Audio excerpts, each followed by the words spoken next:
याद रखना, आज तुम्हारी बारी है लेकिन कल मेरी बारी आएगी। अंग्रेजी में चेतावनी कैसे दिया जाता है, चलिए सीखते हैं। सबसे पहले अंग्रेजी में चेतावनी देने के लिए मेरा दोस्त रूल होता है। सबसे पहले आप लगाइएगा beware of. Beware of, beware of का मतलब होता है सावधान हो जाओ, सतर्क हो जाओ। उसके बाद अदर वर्ड, यानी जिसको चेतावनी देना हो, जिसको लेकर के चेतावनी देना हो उसका अंग्रेजी। लास्ट में इसको बोला जाता है एक्सक्लेमेटरी चिन्ह, विस्मयादि बोधक चिन्ह, इसका प्रयोग करेंगे। कैसे? जैसे कहना हो जेब कतरों से सावधान हो जाओ, चेतावनी दे रहे हैं किसी व्यक्ति को, जेब कतरों से सावधान हो जाओ, पॉकेट मारों से सावधान हो जाओ, तो आप अंग्रेजी में कैसे बोलिएगा? सबसे पहले बी वेयर ऑफ, सबसे पहले बी वेयर ऑफ।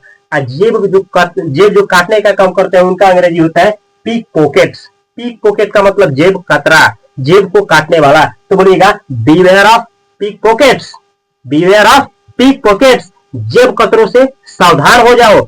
ऐसे ही अगर आपको कहना हो कुत्तों से सावधान हो जाओ, किसी शहर में इतने खतरनाक कुत्ते हो गए हैं कि हड्डी हड्डी तक को नहीं छोड़ रहे, काट ले रहे हैं, तो आपको कह रहा है कि कुत्ते से सावधान हो जाओ, तो आप बोलिएगा, ऐसे बोलिएगा बीवेयर ऑफ, और उसके बाद डॉग्स, बीवेयर ऑफ डॉग्स, कुत्तों से सावधान हो जाओ। ऐसे ही अगर आपको कहना हो खतरा से सावधान हो जाओ, कहीं खतरा है, अब बोले खतरा है, खतरा से सावधान हो जाओ, कैसे बोलिएगा? आप कहिएगा मेरे भाई, आप कहिएगा beware of danger, beware of danger, खतरा से सावधान हो जाओ। ऐसे ही अगर आपको कहना हो नकली चीजों से सावधान हो जाओ, यानी जो नकली जाली जो चीजें हैं उनसे सावधान हो जाओ, तो आप अंग्रेजी में कैसे बोलेगा? आप बोलेगा बीवेयर ऑफ इमिटेशन। इमिटेशन का मतलब होता है नकली जाली चीज, तो बोलिएगा बीवेयर ऑफ इमिटेशन, यानी जाली चीजों से सावधान हो जाओ। ऐसे ही अगर आपको कहना हो दलालों से सावधान हो जाओ, दलालों से सावधान हो जाओ, दलालों से सतर्क हो जाओ, तो आप बोलिएगा बीवेयर ऑफ ब्रोकर्स। ब्रोकर का मतलब होता है दलाल, बीवेयर ऑफ ब्रोकर्स। राम से सावधान हो जाओ, बीवेयर ऑफ राम, अंधकारों से सावधान हो जाओ, बीवेयर ऑफ डार्कनेस, डार्कनेस, अंधकारपन से क्या हो जाओ? सावधान हो जाओ। प्रकाश से सावधान हो जाओ, बीवेयर ऑफ लाइट। इस तरीके से आप कोई भी सेंटेंस, एक सेंटेंस बनाइए, आप कमेंट बॉक्स में कमेंट करिए बिल्लियों से सावधान हो जाओ, बिल्लियों से सावधान हो जाओ, इसका अंग्रेजी क्या होगा? कमेंट बॉक्स में कमेंट करिए। जिनका सेंटेंस का अंग्रेजी सही निकला मैं उनके सेंटेंस को हाथ दूंगा और पिन करूंगा, यानी करोड़ों कमेंट आने के बाद उनका कमेंट टॉप पे रहेगा। ऐसे ही मेरे भाई अगला नियम है, अगर आपको मानिए कि आपका दोस्त है, आपका भाई है, आपका प्यार है, आपका मोहब्बत है, आपका जिगरी कोई यार है, और उसको अपना ये कहना चाहते हैं सावधान रहो, सावधान रहो, तो आप अंग्रेजी में बोलिएगा टेक केयर, टेक केयर, यानी आप उसको सतर्क कराना चाहते हैं किसी चीज से कि अपना वो ख्याल रखे, अपना ख्याल रखे वो, तो आप बोलिए टेक केयर। टेक केयर का मतलब हुआ कि सावधान रहो, सतर्क रहो, अपना ख्याल रखना। ऐसे कहना हो कि अपना ख्याल रखना, आप बोलिएगा टेक केयर। जैसे जैसे जैसे कहना हो अपना ख्याल रखना, अपना ख्याल रखना, तो आप बोलिएगा टेक केयर ऑफ। और उसके बाद जिसको बोलना हो कि अपना ख्याल रखना, अंग्रेजी जैसे टेक केयर ऑफ यू, अपना ख्याल रखना, अपना ख्याल रखना। ऐसे ही कहना हो अपना शरीर का ख्याल रखना, take care of your body, take care of your body, अपने शरीर का ख्याल रखना। ऐसे ही कहना हो मेरे दोस्त अपने स्वास्थ्य का ख्याल रखना, take care of your health, अपने बूढ़े माँ बापों का ख्याल रखना, यानी जो आपके माता पिता बूढ़े हो गए हैं उनका ख्याल रखना, तो आप अंग्रेजी में ऐसे बोलिएगा take care of your old parents, take care of your old parents, अपने बूढ़े माता पिता का ख्याल रखना, उसका ख्याल रखना, take care of her, female है तो, अगर मेल है यानी कोई लड़का है या कोई मर्द है, कहना उसका ख्याल रखना, आप बोलेगा टेक केयर ऑफ हिम।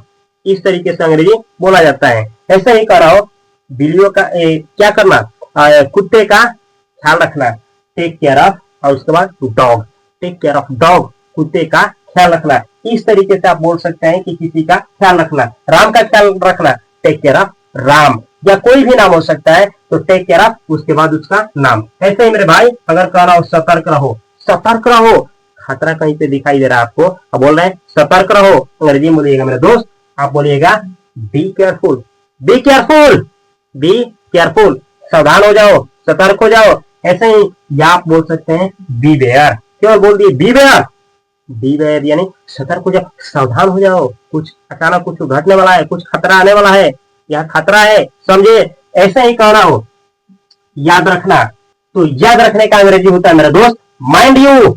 ऐसे ही कहना हो, याद रखना आज तुम्हारी बारी है लेकिन कल मेरी बारी आएगी।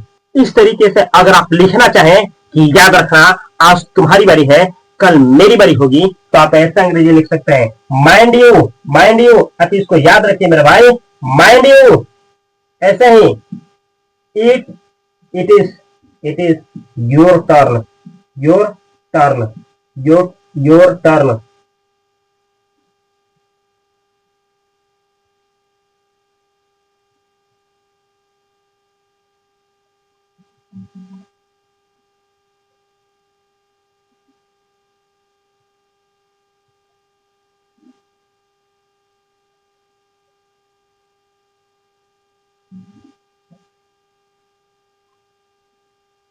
ऐसे ही अगर आपको कहना हो, याद रखना आज तुम्हारी बारी है लेकिन कल मेरी बारी आएगी, इसे अगर आपको अंग्रेजी में कहना हो तो ऐसा ही कहिएगा मेरे दोस्त।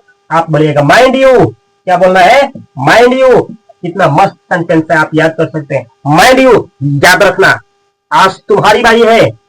तो आज तुम्हारी बारी है, it is your turn, your turn today, today. आज तुम्हारी बारी है। टुमारो, टुमारो, टुमारो यानी कल, ऐसे कामा दे करके it will be, it will be my turn, my turn. ऐसे आप बोल सकते हैं मेरे भाई। आप क्या बोलिएगा?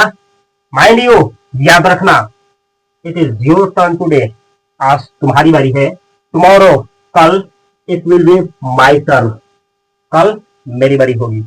इस तरीके से आप किसी को चेतावनी दे सकते हैं। तो ये क्लास आपको कैसा लगा कमेंट बॉक्स में अवश्य कमेंट करिए। इसी तरह से अंग्रेजी सीखने के लिए, फिर स्पोकन इंग्लिश सीखने के लिए आप लोग भी जानते हैं 60 दिनों का कोर्स चल रहा है। इस प्लेलिस्ट में सब वीडियो है, कॉपी कलम के साथ देखिए। इस चैनल को सब्सक्राइब करके बेल आइकन की घंटी को दबा लीजिए। 10th क्लास 12th क्लास की अगर बिहार बोर्ड की तैयारी करना चाहते हैं तो यहाँ पे एक चैनल है fast coaching centre by Yugandhar sir, इसको जरूर सब्सक्राइब कर लीजिएगा। अगर आप लोग स्टॉक मार्केट, म्यूचुअल फंड के बारे में जानना चाहते हैं, फाइनेंस के बारे में जानना चाहते हैं, आप पैसे का राज जानना चाहते हैं कि अमीर लोगों का सीक्रेट्स क्या होता है, तो यहाँ पे एक चैनल है, जरूर जरूर जरूर विजिट करिए। इस चैनल से जुड़े रहिए। फेसबुक, इंस्टाग्राम पे ज्वाइन करना ना भूलिए। माई इंग्लिश करके पेज है, fast coaching centre by Yugandhar sir करके पेज है, फॉलो कर सकते हैं। मैं मिलता हूँ अगले वीडियो में बेहतर कंटेंट के साथ।